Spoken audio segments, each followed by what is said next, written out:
ओम सर्वमंगले मंगलाय शिवे सर्वार्थ साधिके शरण्ये गौरी नारायणी नमस्तुते। अर्थ श्री अर्गला सूत्र। घर के दरवाजे पर लगाई जाने वाली संकल या कुंडी को संस्कृत में अर्कला कहते हैं। बिना संकल खोले कोई अंदर प्रवेश नहीं कर सकता। ठीक यही उद्देश्य इस सूत्र का है। इस अर्गला सूत्र का निर्मित पाठ करते रहने से कोई भी बाहरी बाधा, भूत प्रेत, शाकिनी, डांसिनी, शत्रु द्वारा किए गए तांत्रिक प्रयोग घर के अंदर प्रवेश नहीं कर सकते, बाहर ही रह जाते हैं। ओम सम शनिश्चराय नमः बोले और फिर पाठ स्रोत का पाठ आरंभ करें। मार्कंडेय जी बोले, भद्रकाली, कपालिनी, दुर्गा, क्षमा, शिखा, धात्री, स्वाहा, स्वधा, इन 11 नामों से प्रसिद्ध जगदम्बे तुम्हारा नमस्कार है। संपूर्ण प्राणियों की पीड़ा हरने वाली देवी चामुंडाए तुम्हारी जय हो। हे सर्वव्यापक काल रात्रि देवी तुम्हें नमस्कार हो। मधुकटम का बंध करने वाली, ब्रह्मा जी को वरदान देने वाली देवी तुम्हें नमस्कार है। तुम मुझे सुंदर रूप दो, जय दो, यश दो और काम क्रोध आदि शत्रुओं का नाश करो। महिषासुर का वध करने वाली तथा भक्तों को सुख देने वाली देवी तुम्हें नमस्कार है। मुझे रूप दो, जय दो, यश दो और शत्रुओं का नाश करो। शंभ और निशुंभ तथा धूम्रलोचन का नाश करने वाली देवी तुम्हें रूप दो, जय दो, यश दो और शत्रुओं का नाश करो। हे सौभाग्य प्रदान करने वाली देवी मुझे रूप दो, जय दो, यश दो, शत्रुओं का नाश करो। हे देवी तुम्हारे रूप और चरित्र अचित्य है, तुम समस्त शत्रुओं का नाश करने वाली हो। तुम्हें रूप दो, जय दो, यश दो, शत्रुओं का नाश करो। पाप नाशक चंडिके जो भक्ति पूर्वक तुम्हारे चरणों में सर्वदा मस्तक झुकाते हैं, उन्हें रूप दो, जय दो, यश दो और उनके शत्रुओं का नाश करो। रोगों का नाश करने वाली चंडिके जो भक्ति पूर्व तुम्हारी स्तुति करते हैं, उन्हें रूप दो, जय दो, यश दो और उनके काम क्रोध आदि शत्रुओं का नाश करो। हे चंडिके जो निरंतर भक्ति पूर्वक तुम्हारी पूजा करते हैं, उन्हें रूप दो, जय दो, यश दो, उनके शत्रुओं का नाश करो। मुझे सौभाग्य, आरोग्य और परम सुख दो। रूप दो, जय दो, यश दो, मेरे शत्रुओं का नाश करो, मेरे बैरियों का नाश करो, मेरे बल की वृद्धि करो। रूप दो, जय दो, यश दो, शत्रुओं का नाश करो। हे देवी मेरा कल्याण करो, मुझे उत्तम संपत्ति प्रदान करो।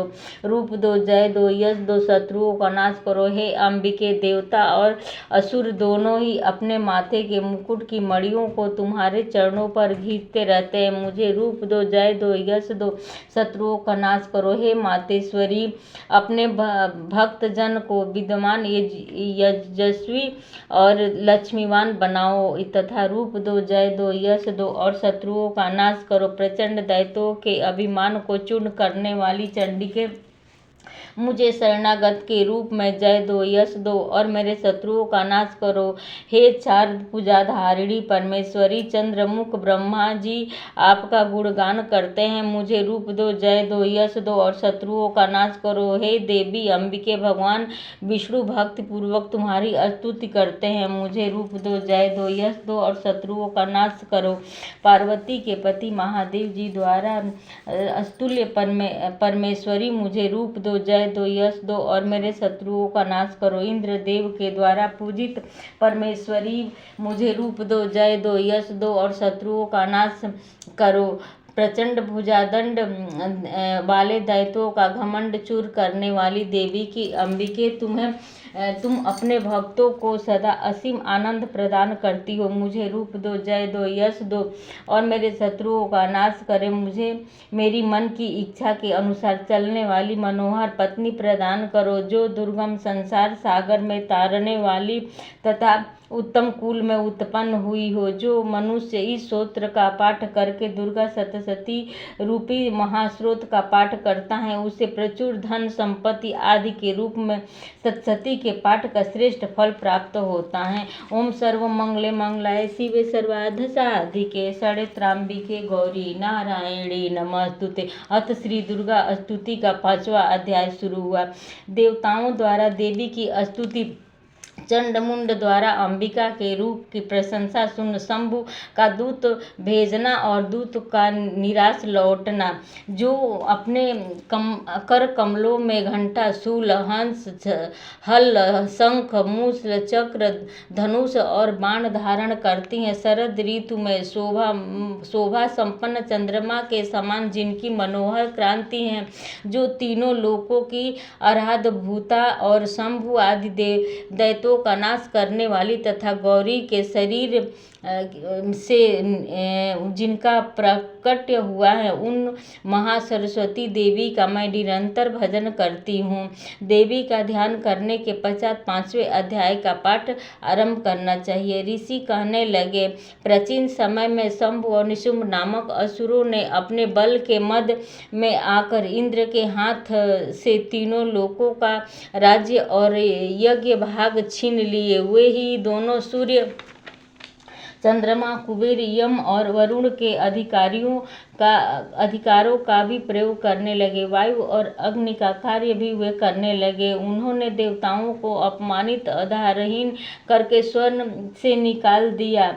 उन दोनों असुरों से तिर्यक देवताओं ने अपराजिता देवी का स्मरण किया और सोचा, जगदम्बा ने हम लोगों को वर दिया था कि मैं तुम्हारे सब संकटों को तुरंत दूर कर दूंगी। यह विचार कर देवता हिमालय पर गए और वहां भगवती विष्णु माया की स्तुति करने लगे। देवता बोले, देवी को नमस्कार है, महादेवी शिवा को सर्वदा नमस्कार है, प्राकृतिक एवं भद्रा को प्रणाम है, हम जगदम्बा को नमस्कार करते हैं, रौद्रा को नमस्कार करते हैं, नित्य गौरी एवं धराती को बारंबार नमस्कार करते हैं, ज्योतिष्मयी चंद्र रूपिणी एवं सुख स्वरूपा देवी को सदैव प्रणाम है, शरणागत का कल्याण करने वाली एवं सिद्धि स्वरूपा देवी को बारंबार नमस्कार है, राक्षसों की लक्ष्मी, राजाओं की लक्ष्मी तथा शिव पत्नी स्वरूपा आप जगदम्बा को बारंबार नमस्कार है, दुर्गम संकट के पार उतरने वाली सारभूता, सर्वकारिणी, ज्ञाति, कृष्णा और धुंधरा देवी को सर्वदा नमस्कार है, अत्यंत सुंदर और अत्यंत रौद्र रूप देवी को नमस्कार है और बारंबार प्रणाम है, जगत की आधारभूता कृति देवी को बारंबार नमस्कार है, जिस देवी को सब प्राणी विश्व माया के नाम से जानते हैं उनको नमस्कार है, उनको बारंबार नमस्कार है, जो देवी सब प्राणियों में चेतन कही जाती है उनको नमस्कार है, उनको नमस्कार है, उनको बारंबार नमस्कार है, जो प्राणियों में बुद्धि रूप से स्थित है उनको नमस्कार है, उनको नमस्कार है, उनको बारंबार नमस्कार है, जो देवी सब प्राणियों में निद्र रूपा से स्थित है उनको नमस्कार है, उनको नमस्कार है, उनको बारंबार नमस्कार है, जो देवी सब प्राणियों में क्षुद्र रूपा में स्थित है उनको नमस्कार है, उनको नमस्कार है, उनको बारंबार नमस्कार है, जो देवी सब प्राणियों में छाया स्वरूप में स्थित है उनको नमस्कार है, उनको नमस्कार है, उनको बारंबार नमस्कार है, जो देवी सब प्राणियों में शक्ति रूप में स्थित है उनको नमस्कार है, उनको नमस्कार है, उनको बारंबार नमस्कार है, जो देवी सब प्राणियों में तीक्ष्ण रूप से स्थित है उनको नमस्कार है, उनको नमस्कार है, उनको बारंबार नमस्कार है, जो देवी सब प्राणियों में क्षमा रूप से स्थित है उनको नमस्कार है, उनको नमस्कार है, उनको बारंबार नमस्कार है, जो सब देवी सब प्राणियों में जाति रूप में स्थित है उनको नमस्कार है, उनको नमस्कार है, उनको बारंबार नमस्कार है, जो देवी सब प्राणियों में लज्जा रूप से स्थित है उनको नमस्कार है, उनको नमस्कार है, उनको बारंबार नमस्कार है, जो देवी सब प्राणियों में शक्ति शांति रूप से स्थित है उनको नमस्कार है, उनको नमस्कार है, उनको बारंबार नमस्कार है, जो देवी सब प्राणियों में श्रद्धा रूप से स्थित है उनको नमस्कार है, उनको नमस्कार है, उनको बारंबार नमस्कार है, जो देवी सब प्राणियों में क्रांति रूप में स्थित है उनको नमस्कार है, उनको नमस्कार है, उनको बारंबार नमस्कार है, जो देवी प्राणियों में लक्ष्मी रूप में स्थित है उनको नमस्कार है, उनको नमस्कार है, उनको बारंबार नमस्कार है, जो देवी सब प्राणियों में वृद्धि रूप से स्थित है उनको नमस्कार है, उनको नमस्कार है, उनको बारंबार नमस्कार है, जो देवी सब प्राणियों में स्मृति रूप से स्थित है उनको नमस्कार है, उनको नमस्कार है, उनको बारंबार नमस्कार है, जो देवी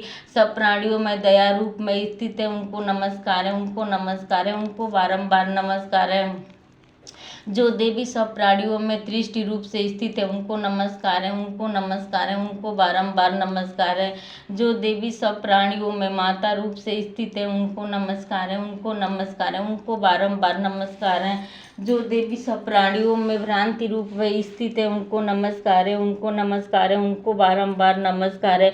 जो प्राणियों की इंद्रियों अधिष्ठात्री देवी एवं सब में सदा सदा व्याप्त रहती है उन देवी को बारंबार नमस्कार है। जो देवी चैत्य रूप से इस संपूर्ण जगत को व्याप्त करके स्थित है उनको नमस्कार है, उनको नमस्कार है, उनको बारंबार नमस्कार है।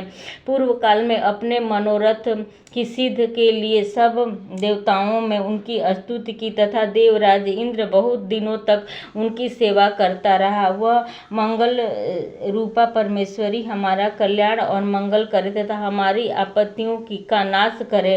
उद्धत दैत्यों के सताए हुए हम सभी देवता जिन परमेश्वरी को इस समय नमस्कार करते हैं तथा जो भक्ति से विनम्र पुरुषों द्वारा स्मरण की जाने पर तत्काल ही समस्त विपत्तियों का नाश कर देती हैं, वे जगदम्बा हमारा संकट दूर करें।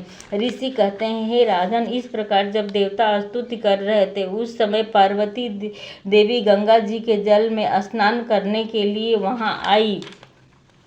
उन सुंदर भाव वाली पार्वती ने देवताओं से पूछा, आप लोग यहाँ किसकी स्तुति कर रहे हैं? तब उन्हीं के शरीर कोश में प्रकट हुई शिवा देवी बोली, शंभु दैत्य से तिरस्कृत और युद्ध में निशुंभ से पराजित हो यहाँ एकत्रित हुए थे, वे समस्त देवता यहाँ मेरी ही स्तुति कर रहे हैं। पार्वती जी के शरीर कोश से अंबिका और प्रादुर्भाव हुआ था, इसलिए वे समस्त लोकों में कौशिकी कही जाती है। कौशिकी के प्रकट होने के बाद पार्वती देवी का शरीर काले रंग का हो गया, अतः वे हिमालय पर रहने वाली कालिका देवी के नाम से विख्यात हुई। तदंतर शंभु नृसिंह के भृत्य चंड मुंड वहां आए और उन्होंने परम मनोहर रूप धारण करने वाली अंबिका देवी को देखा। फिर वे शंभु के पास जाकर बोले, महाराज, एक अत्यंत सुंदर स्त्री जो आपके दिव्य क्रांति से हिमालय को प्रकाशित कर रही है, वैसा उत्तम रूप कहीं किसी ने नहीं देखा होगा। असुरेश्वर, पता लगाइए वह देवी कौन है और उसे ले लीजिए। वह स्त्री क्या है? रत्न ही है। उनके प्रत्येक अंग बहुत ही सुंदर है तथा वह अपने ही अंगों की दिव्य क्रांति से संपूर्ण दिशाओं को प्रकाशित कर रही है। दैत्यराज, अभी वह हिमालय पर ही मौजूद है और उसे देख सकते हैं। प्रभु, तीनों लोकों में मणि, हाथी और घोड़े आदि जितने भी रत्न हैं वे सब इस समय आपके पास में शोभा पाते हैं। श्रेष्ठ हाथी, ऐरावत, यह परिजात का वृक्ष और यह ऊंचे श्रवा घोड़ा, यह सब आपने इंद्र से ले लिया है। हंसों से जूता हुआ विमान भी आपके आंगन में शोभा पाता है। यह अद्भुत विमान जो पहले ब्रह्मा जी के पास था, अब आप यहाँ से ले आए। यह महापद्म नीति की माला भेंट है, जिसके कमल कभी न कुमलाते हैं। सुवर्ण की वर्षा करने वाला वरुण का छत्र भी आपके घर में शोभा पा रहा है तथा प्रजापति का श्रेष्ठ रथ भी अब आपके पास है। दैत्यराज, उत्तरक्रांति नाम देने वाली शक्ति भी आपने मृत्यु से छीन ली है तथा वरुण का पास और समुद्र में होने वाले सब प्रकार के रत्न आपके भाई निशुंभ के अधिकार में आ गए हैं। अग्नि ने भी स्वयं शुद्ध करके 2 वस्त्र आपको दिए हैं। दैत्यराज, इस प्रकार सभी रत्न आपने एकत्रित कर लिए हैं। जो यह रत्न रूप देवी है, इसे आप क्यों नहीं अपने अधिकार में कर लेते हैं? ऋषि कहने लगे, चंडमुंड का यह वचन सुनकर शुंभ ने महासुर सुग्रीव को दूत बनाकर देवी के पास भेजा और कहा, तुम मेरी और उससे ये बातें कहना और ऐसा उपाय करना जिससे वह प्रसन्न होकर शीघ्र ही यहाँ आ जाए। वह दूत पर्वत के अत्यंत रमणीय प्रदेश में जहाँ देवी बैठी थी गया और मधुर और कोमल वाणी में बोला, दूत बोला, हे देवी दैत्यों के राजा शंभ, इस समय तीनों लोकों में परमेश्वर हैं। मैं उन्हीं का भेजा हुआ दूत हूँ और यहाँ तुम्हारे पास आया हूँ। तुम्हारी आज्ञा सदा सदा देवता के एक स्वर में से मानते हैं। वे संपूर्ण देवताओं को परास्त कर चुके हैं। उन्होंने तुम्हारे लिए जो संदेश भेजा है उसे सुनो। संपूर्ण त्रिलोक मेरे अधिकार में है। देवता भी मेरी आज्ञा के अधीन अधीन चलते हैं। संपूर्ण यज्ञों में भाग को भी मैं ही पृथक पृथक भोगता हूँ। तीनों लोकों में जितने उत्तम रत्न हैं वे सब मेरे अधिकार में हैं। देवता राज्य इंद्र का महान श्रेष्ठ ऐरावत हाथी मैंने छीन लिया है।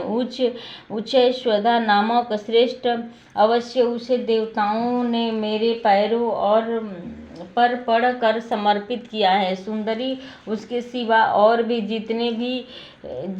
जितने श्रेष्ठ पदार्थ देवताओं, गंधर्व और नागों के पास थे वे सब मेरे ही पास आ गए हैं। देवी, यहाँ लोग तुम्हें संसार की स्त्रियों में रत्न मानते हैं। अतः तुम हमारे पास आ जाओ, क्योंकि रत्नों का उपभोग करने वाले हम ही हैं। चंचल कटाक्षों वाली सुंदरी, तुम मेरे या मेरे भाई पराक्रमी निशुंभ की सेवा में आ जाओ, क्योंकि तुम रत्न स्वरूपा हो। मेरे वरण करने में तुम्हें अतुल्य ऐश्वर्य प्राप्त होगा। अपनी बुद्धि से इस बातों पर विचार करके मुझसे विवाह कर लो। ऋषि ने कहा। दूत के इस प्रकार कहने पर भगवती दुर्गा गंभीर भाव से मुस्कुराती हुई बोली, दूत तुमने सत्य कहा है, इससे तनिक भी मिथ्या नहीं है। शंभु तीनों लोकों का स्वामी है और निशुंभ भी उसी के समान पराक्रमी है, किंतु मैंने भी एक प्रतिज्ञा की हुई है। मैंने अपनी अल्प वृद्धि के कारण पहले से ही जो प्रतिज्ञा कर रखी है उसे सुन लो। मुझे जो युद्ध में जीत लेगा, जो मेरे अभिमान को तोड़ देगा, वह तथा संसार में जो मेरे समान बलवान होगा वही मेरा स्वामी होगा। इसलिए शंभु अथवा दैत्य महानिशुंभ स्वयं ही यहाँ पधारे और मुझे संग्राम में जीत कर मेरा परिग्रहण कर ले। इसमें कोई देर करने की आवश्यकता नहीं है। दूत बोला, हे देवी, तुम घमंड से भरी हो, मेरे सामने ऐसी बातें न करो। तीनों लोकों में कौन सा ऐसा पुरुष है जो शंभु निशुंभ के का समान सामना कर सकता है। देवी, सारे देवताओं की साधारण दैत्यों के सामने नहीं ठहर पा सकते, फिर तुम अकेली स्त्री होकर कैसे उनका सामना कर सकती हो। जिन शंभु आदि दैत्यों के सामने इंद्र आदि देवता भी युद्ध में खड़े नहीं हुए, उनके सामने तुम स्त्री होकर कैसे जाओगी। इसलिए तुम मेरे ही कहने से शंभु निशुंभ के पास चली जाओ। ऐसा करने में ही तुम्हारी गौरव की रक्षा होगी, अन्यथा जब वे केस पकड़कर घसीटते हुए तब तुम्हारी प्रतिष्ठा धूल में मिल जाएगी। देवी बोली, तुम्हारा कहना ठीक है। शंभु बलवान है और निशुंभ भी बड़े पराक्रमी है, किंतु क्या करूं, मैंने पहले बिना सोचे समझे प्रतिज्ञा कर ली है। अतः अब तुम जाओ। मैंने तुमसे जो कुछ कहा है वह सब असुर राज्य से आदर पूर्वक कहना, फिर उसे जो उचित लगे वही करेगा। देवी दूत संवाद नामक 5वां अध्याय संपूर्ण हुआ। ओम सर्वमंगल मंगलाय शिवे सर्वार्थ साधिके शरण्ये त्र्यंबिके गौरी नारायणी नमोस्तुते। मैं सर्वेश्वर 6वां अध्याय। मैं सर्वेश्वर भैरव के अंग में निवास करने वाली परम कुष्ठ पद्मावती देवी का चिंतन करता हूँ। वे नागराज के आसन पर बैठी हुई नागों के फनों में सुशोभित होने वाली मणियों की विशाल माला से वे देहलता अद्भावित हो रही है। सूर्य के समान उनका तेज, तीनों नेत्र उनकी शोभा बढ़ा रहे। वो हाथों में माला, कुंभ, कपाल और कमल लिए हुए हैं। प्रकार देवी का ध्यान करके छठे अध्याय का आरंभ करें। ऋषि कहने लगे, देवी इस प्रकार का वचन सुनकर दूत क्रोध से लाल होकर वहां चला गया और दैत्यराज को सब समाचार विस्तार पूर्वक कह सुनाया। दूत के वचन सुनकर दैत्यराज क्रोध से आग बबूला हो उठा और दैत्य सेनापति धूम्रलोचन से बोला, हे धूम्रलोचन, तुम तुरंत अपनी सेना साथ लेकर जाओ और उस दुष्टा के केस पकड़कर घसीटते हुए बलपूर्वक यहाँ ले आओ। उनकी रक्षा करने के लिए यदि कोई दूसरा सामने आए तो वहाँ आए, चाहे देवता, यक्ष अथवा गंधर्व ही क्यों न हो, उसे भी अवश्य मार डालना। ऋषि बोले, शंभु की यह आज्ञा पाकर धूम्रलोचन दैत्य 60,000 असुरों की सेना लेकर चल पड़ा। वहाँ पहुंचकर उसने देवी को देखा और ललकार कर कहा, अरे तू शंभु निशुंभ के पास चल। यदि इस समय मेरे स्वामी के समीप नहीं चलेगी तो मैं बलपूर्वक पकड़कर घसीटते हुए तुझे ले चलूंगा। देवी बोली, तुम्हें दैत्यों के राजा ने भेजा है, तुम स्वयं ही बलवान हो और तुम्हारे साथ विशाल सेना भी है। ऐसी दशा में यदि मुझे बलपूर्वक ले चलोगे तो मैं तुम्हारा क्या कर सकती। ऋषि कहते हैं, देवी के ये कहने पर असुर धूम्रलोचन उनकी ओर दौड़ा। तब अंबिका ने हुंकार के शब्द से ही उसे भस्म कर दिया। तो क्रोध में भरी हुई दैत्यों की विशाल सेना और अंबिका ने एक पर तीखे बाण, शक्तियों तथा फरसों से की वर्षा आरंभ कर दी। इतने में ही देवी का वाहन सिंह क्रोध में भरकर भयंकर गर्जना करके गर्दनों के बालों को फटकारता हुआ असुरों की सेना पर कूद पड़ा। उसने कुछ दैत्यों को पंजों से मारा और कितने को ही जबड़ों से और कितने को महादैत्यों को फटकार कर ओट की दाढ़ से फाड़ डाला। उस सिंह ने अपने नखों से कितने को पेट फाड़ा और थप्पड़ मारकर कितने को सिंह धड़ से अलग कर दिया। कितने ही भुजाएं मस्तक काट डाले तथा दैत्यों के पेट फाड़कर उनकी रक्त पी लिया।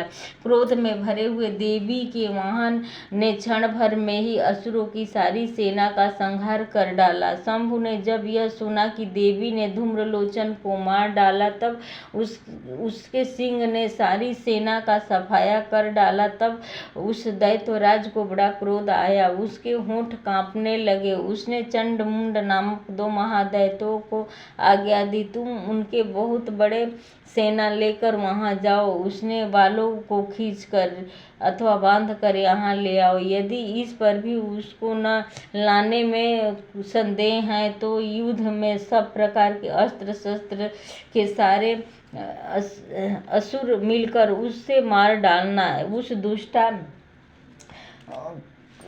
उस दुष्ट तथा सिंह के भी मारे जाने पर उस अंबिका को बांधकर साथ लेकर शीघ्र ही लौट आना। धूम्रलोचन वध नामक 6ठा अध्याय संपूर्ण हुआ।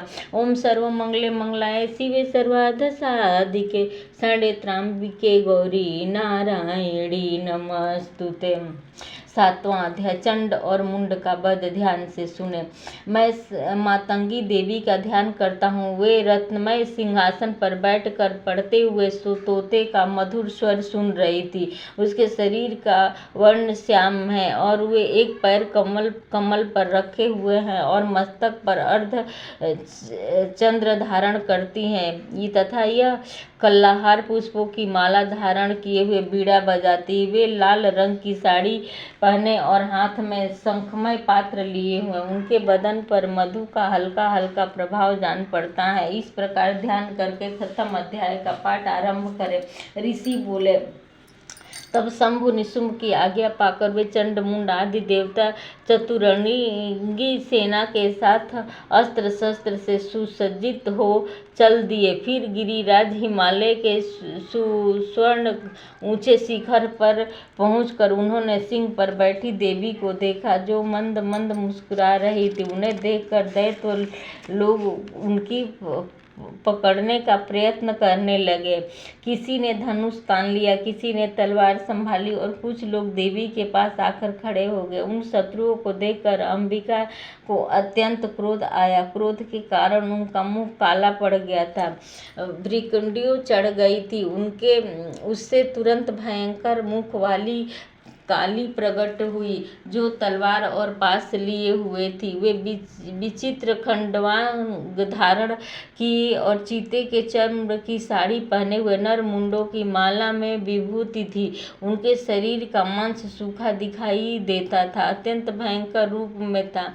उनका मुख बहुत विशाल था, जीभ लपकाने के कारण वे और भी डरावनी प्रतीक हो रही थी। उनकी आंखें भीतर की को धंसी हुई थी और लाल लाल थी। वे अपनी भयंकर गर्जना से संपूर्ण दिशाओं को गुजार रही थी। बड़े बड़े दैत्यों को मारती हुई वह कालिका देवी बड़े वेग से दैत्यों की सेना पर टूट पड़ी और उनका सबका भक्षण करने लगी। वे रक्षक, अंकुशधारी महावतों, योद्धाओं और घंटा रहितों कितने ही हाथियों को एक ही हाथ से पकड़कर मुंह में डाल लेती थी। इसी प्रकार घोड़े, रथ, सारथी के साथ रथी सैनिक को मुंह में डालकर वे उन्हें भयानक रूप से चबा डालती, किसी के बाल पकड़ लेती, किसी का गला दबा देती, किसी को पैरों से कुचल डालती और किसी को छाती के धक्के से गिराकर मार डालती। वे असुरों के घोड़े बड़े बड़े अस्त्र शस्त्र मुंह से पकड़ लेती थी और दांतों से चबा डालती। काली ने बलवान और दुरात्मा दैत्यों की वह सारी सेना कुचल डाली, खा डाली और कितने को मार भगाया। कोई तलवार के घाट उतार गए, कितने खड्गवान के पीछे पीटे गए, कितने ही असुर दांतों से कुचले गए। इस प्रकार देवी ने असुरों की उस सारी सेना को क्षण भर में मार गिराया। यह देख चंड उस अत्यंत भयानक काली देवी की ओर दौड़ा तथा महादैत्य ने भी अत्यंत भयंकर बाणों की वर्षा से हजारों चक्रों से उनकी भयानक नेत्र वाली देवी को ढक दिया। वे अनेक चक्र देवी के मुख से संभालते हुए ऐसे दिखाई दिए मानो बहुत से सूर्य बिंब बादलों के पेट के सामने जा रहे हो। तब भयंकर गर्जना करने वाली काली ने अत्यंत रोष में भरकर विकट अट्टहास किया। उस समय उसके विकराल मुख से कठिनता से न देखे जा सकने वाले दैत्यों के प्रकाश से वे दमक रही थी। देवी ने बहुत बड़ी तलवार हाथ में लिए और हूं हूं का उच्चारण करके चंड पर धावा किया और उनके केस पकड़कर उसी तलवार से उसका सिर काट डाला। चंड को मारा गया देख मुंड भी देवी की ओर दौड़ा। तब देवी ने रोष से भरकर उसे भी तलवार की मार से धरती पर सुला दिया। महाबली चंड और मुंड को मारा गया देख मरने से बची हुई बाकी सेना भयभीत होकर चारों ओर भाग गई। तदंतर काली ने चंड और मुंड के कटे हुए सिर ले लिए और चंडिका के पास जाकर प्रचंड अट्टहास करते हुए कहा, देवी, मैंने चंड और मुंड नामक 2 महापशुओं को तुम्हें भेंट किया है। अब युद्ध रूपी यज्ञ में शंभु और निशुंभ का यहाँ स्वयं ही वध करना। ऋषि कहने लगे, वहां लाए हुए उन चंड मुंड नामक महादैत्यों के कटे हुए सर देखकर महाकल्याणमयी चंडी ने काली से मधुर वाणी में कहा, देवी, तुम चंड और मुंड को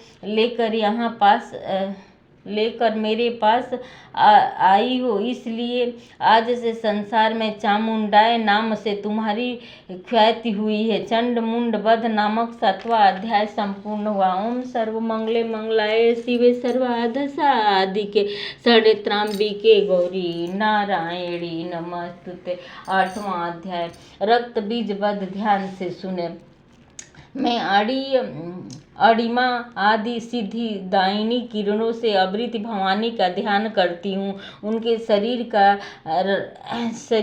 रंग लाल है, नेत्रों में करुणा लहा रही है तथा हाथों में पास, अंकुश, बाण और धनुष शोभा पाते हैं। देवी की यह छवि मस्तक में रखकर इस 8वें अध्याय पाठ का आरंभ करें। ऋषि बोले, देवी की यह छवि मस्तक में रखकर 8वें अध्याय का पाठ आरंभ करें। ऋषि बोले, चंड और मुंड दोनों असुरों के मारे जाने तथा बहुत सी सेना का संहार हो जाने पर दैत्यों के राजा प्रतापी शंभु के क्रोध का पारा एकदम चढ़ गया था और उसने दैत्यों की संपूर्ण सेना को युद्ध के लिए कूच करने की आज्ञा दी। वह बोला, आज उदय युद्ध नामक 86 दैत्य सेनापति अपने सेनाओं के साथ प्रस्थान करें। कटुब नाम वाले 84 सेना नायक युद्ध में चले गए। 50 करुण वीर्य कुल के और 100 धूम्र कुल के सेनापति सेना सहित कूच करे। मेरी आज्ञा है कि कालक, दैहर्य, मौर्य और कालके असुर भी तैयार होकर तुरंत प्रस्थान करे। भयानक शास्त्र तथा शासन करने वाले असुर राज शंभु ने इस प्रकार आज्ञा देकर संग्रहों सेनाओं के साथ युद्ध के लिए प्रस्थान कर दिया। उनकी भयंकर सेना आती देख चंडिका ने अपनी धनुष की टंकार से पृथ्वी और आकाश के मध्य भाग को बुझा दिया। राजन, तब देवी के सिंह ने भी बड़े जोर से दहड़ाना आरंभ किया। फिर अंबिका ने घंटा बजाकर उस गर्जना को भी और भी बढ़ा दिया। धनुष की टंकार, सिंह की दहाड़ और घंटे की ध्वनि से संपूर्ण दिशाएं गूंज उठी। उस समय काली जी ने भी अपने विकराल मुख और बढ़ा लिया और गरज उठी। उसकी भयंकर गर्जना को सुनकर दैत्यों की सेना ने चारों ओर से आकर चंडिका देवी, सिंह तथा काली देवी को घेर लिया। राजन, इसी बीच में असुरों के विनाश तथा देवताओं के अतुल्य के लिए ब्रह्मा, शिव, कार्तिकेय, विष्णु तथा इंद्र आदि देवों की शक्तियां उन शरीरों में से निकलकर उन्हीं के रूप में चंडिका देवी के पास आ गई। जिन देवता का जो स्वरूप, जैसे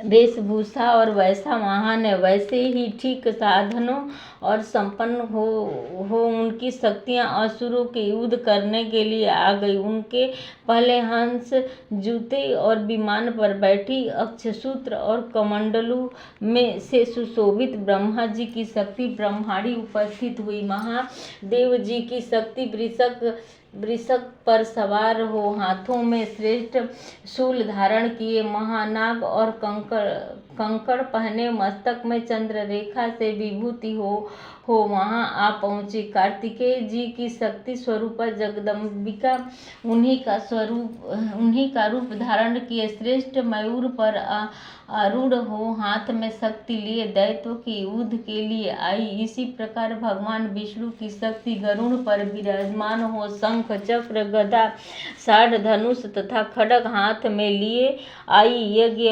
वाराह का रूप धारण करने वाली विष्णु की शक्ति 12 शरीर धारण करके वहां उपस्थित हुई। नरसिंही शक्ति की नरसिंह के समस्त शरीर धारण करके वहां आई। उनकी गर्दन के बालों के झटके से आकाश में तारे बिखर पड़े। इसी प्रकार इंद्र की शक्ति वज्र हाथ में लिए गजराज ऐरावत पर बैठकर आई। उनके भी सहस्त्र नेत्र थे। इंद्र का जैसा रूप वैसा ही उनका भी था। उस देवी देवताओं से घिरे हुए महादेव जी ने चंडिका से कहा, तुम शीघ्र ही उन असुरों का संहार कर दो तो मुझे बड़ी प्रसन्नता होगी। तब देवी के शरीर से सैकड़ों गिद्दड़ियों की भयंकर आवाज करने वाली उग्र चंडिका शक्ति प्रकट हुई। इस अपराजिता देवी को धूमिल जटा वाले महादेव जी ने कहा भगवान आप शंभु निशंभ के पास दूत बनकर जाइए और उन अत्यंत अभिमानी दानों और भी जो दानव युद्ध के लिए वहां उपस्थित हो उनसे भी यह संदेश दीजिए दैत्य यदि तुम जीवित रहना चाहते हो तो पाताल को लौट जाओ, इंद्र को त्रिलोकी का राज्य वापस दे दो और देवता यज्ञ भाग का उपभोग करें। यदि तुम्हें बल का घमंड है तो युद्ध की अभिलाषा रखते हुए तो आओ, जिससे मेरी योगिनियाँ तुम्हारा कच्चा मांस खाकर तृप्त हो जाए। चूंकि उस देवी ने भगवान शिव को दूत के कार्य में नियुक्त किया था, इसलिए वह शिवदूती के नाम से संसार में विख्यात हुई। वे महादैत्य भी भगवान शिव के मुख से देवी के वचन सुनकर क्रोध से भर गया और वहां कात्यायनी विराजमान थी और बड़े तदंतर वे दैत्य क्रोध में भरकर पहले ही देवी के ऊपर बाण शक्ति और ऋषि आदि अस्त्रों से वर्षा करने लगे। तब देवी ने भी खेल खेल में ही धनुष की टंकार और उनसे छोड़े हुए बड़े बड़े बाणों द्वारा दैत्यों के चलाए हुए बाण शूल शक्ति और फरसों से काट डाला। फिर काली अपने सामने आकर शत्रुओं को शूल के प्रहार से चीरने फाड़ने लगी और खड्ग से उनकी कचूमर निकालती हुई रणभूमि में विचरने लगी। ब्रह्माणी भी जिस ओर दौड़ती उसी ओर उसने कमंडलू का जल छिड़क कर शत्रुओं के ओज और पराक्रम को नष्ट कर देती थी। माहेश्वरी ने त्रिशूल से तथा वैश्वरी ने चक्र से और अत्यंत क्रोध से भरी हुई कुमार कार्तिकेय की शक्ति ने दैत्यों का संहार आरंभ किया। इंद्र शक्ति के वज्र प्रभाव से विदीर्ण हो सैकड़ों दैत्य दानव रक्त की धारा बहते हुए पृथ्वी पर गिरने लगे। 12वीं शक्ति के कितने को ही थुथुन से मार गिराया, दाढ़ों के अग्रभाव से कितने को छाती चीर डाली तथा कितने ही दैत्य उनके चक्र की चपेट में मार कर गिर पड़े। नरसिंही दूसरे महादैत्यों को अपने नखों से फाड़ कर डालती और सिंहनाद से दिशाओं और आकाश को गूंजती हुई युद्ध क्षेत्र में विचरने लगी। कितने ही असुर शिवदूती के प्रचंड अट्टहास से भयभीत होकर पृथ्वी पर गिर पड़े और शिवदूती उनको अपना भोजन बनाती चली गई। इस प्रकार क्रोध से भरे हुए मातृगण को बड़े बड़े असुरों का संहार करते देख दैत्य सैनिक नामक महादैत्य क्रोध में भरकर युद्ध के लिए आया। उसके शरीर से जैसे जब रक्त की एक बूंद पृथ्वी पर गिरती तब उसी के समान महाशक्तिशाली एक दूसरा महादैत्य पृथ्वी पर पैदा हो जाता। महाअसुर रक्तबीज इंद्र शक्ति ऐत्री के साथ युद्ध करने लगा। तब ऐन्द्री ने अपने वज्र से रक्त बीज को मारा। वज्र से घायल होने पर उनके शरीर से बहुत बड़ा रक्त छूने लगा हुआ उसी समय के समान रूप वाला पराक्रमी वाला योद्धा उत्पन्न हुआ। उनके शरीर से रक्त की जितने बूंदें गिरी उससे उतने ही रक्त बीज के समान बलवान तथा पराक्रमी पुरुष उत्पन्न हो गए। वे रक्त से उत्पन्न होने वाले पुरुष भी अत्यंत भयंकर अस्त्र शस्त्रों द्वारा मातृगणों के साथ लड़ने लगे। ऐन्द्री ने गदा के प्रहार से जब उसका मस्तक फट गया था तब रक्त बहने लगा जिससे हजारों दैत्य उत्पन्न हो गए। वैष्णवी के पास चक्र तथा ऐन्द्री की गदा से घायल दैत्य सेनापति घायल हो गया। वैष्णवी के चक्र से घायल होने पर उनके शरीर से जो रक्त बहा और उससे जो उसी के बराबर आकार वाले सहस्त्र महादैत्य प्रकट हुए, उनके द्वारा संपूर्ण जगत भर गया। कौमाती ने शक्ति से, वाराही ने खड्ग से और माहेश्वरी ने शूल से महादैत्य रक्त बीज को घायल किया। क्रोध में भरे हुए उस महादैत्य रक्त बीज ने भी गदा से सभी मातृशक्तियों पर पृथक पृथक प्रहार किया। शक्ति और शूल आदि से उनके बार घायल होने पर जो शरीर से रक्त की धारा पृथ्वी पर गिरी, उनसे भी सैकड़ों असुर उत्पन्न हो गए। इस प्रकार उस महादैत्य के रक्त से प्रकट हुए असुर संपूर्ण जगत में छा गए। इससे देवताओं को बड़ा भय हुआ। देवताओं को उदास देख चंडिका ने काली से कहा, चामुंडाए, तुम अपना मुख और भी फैलाओ और मेरा शस्त्र की मार से गिरने वाले रक्त बिंदुओं को तुम, उससे उत्पन्न होने वाले महादैत्यों को तुम अपने इस भूखे मुख में खाती जाओ। इस प्रकार रक्त से उत्पन्न होने वाले महादैत्यों का भक्षण करती हुई तुम रणभूमि में विचरती रहो। ऐसा करने से उस दैत्य का सारा रक्त क्षीण हो जाने पर वह स्वयं ही नष्ट हो जाएगा। उन भयंकर दैत्यों की जब तुम खा जाओगी तब दूसरे नए दैत्य उत्पन्न नहीं हो सकेंगे। काली से यह कहकर चंडिका देवी ने शूल से रक्त बीज को मारा और काली ने अपने मुख में उनका रक्त ले लिया। तब उसने वहां चंडिका पर गदा से प्रहार किया, किंतु उस गदा पात्र से देवी को तनिक भी चोट नहीं लगी। रक्त बीज से घायल शरीर से बहुत सा रक्त गिरा, किंतु जो ही वह गिरा तो ही चामुंडाई ने उसे पी लिया। रक्त गिरने से जो दैत्य उत्पन्न हुए उन्हें भी काली खाती चली गई और उसने रक्त बीज का रक्त भी पी लिया। जब देवी ने रक्त बीज को उनका रक्त चामुंडाई ने पी लिया था, वज्र बाण धनुष तथा तृप्ति आदि से मार डाला। राजन, इस प्रकार शास्त्रों में आहत हुआ रक्त बीज धरती पर गिर पड़ा। नागेश्वर, उनकी मृत्यु से देवताओं में को अनुपम हर्ष हुआ और मातृगण असुर के रक्त पान के मद से उन्मत्त होकर नृत्य करने लगा। अर्थ श्री अथवा रक्त बीज वध नामक अथवा अध्याय संपूर्ण हुआ। ओम सर्व मंगले मंगलाय शिवे सर्वार्थ साधिके शरणागतिके गौरी नारायणी नमस्तुते। मुझ पर दया करो जग जननी, सब अपराध क्षमा कर दो। शारदा माता बुद्धि दो, माँ लक्ष्मी भंडारे भर दो। वाहन विसर्जन पूजा कुछ भी करना जानू ना, कर्म कांड भक्ति का मंत्र क्या यह मैं पहचानू ना। मैं अपराधों सहित भवानी शरण आपकी आया हूँ। अज्ञानी बालक को बख्यो दाती तेरा जाया हूँ।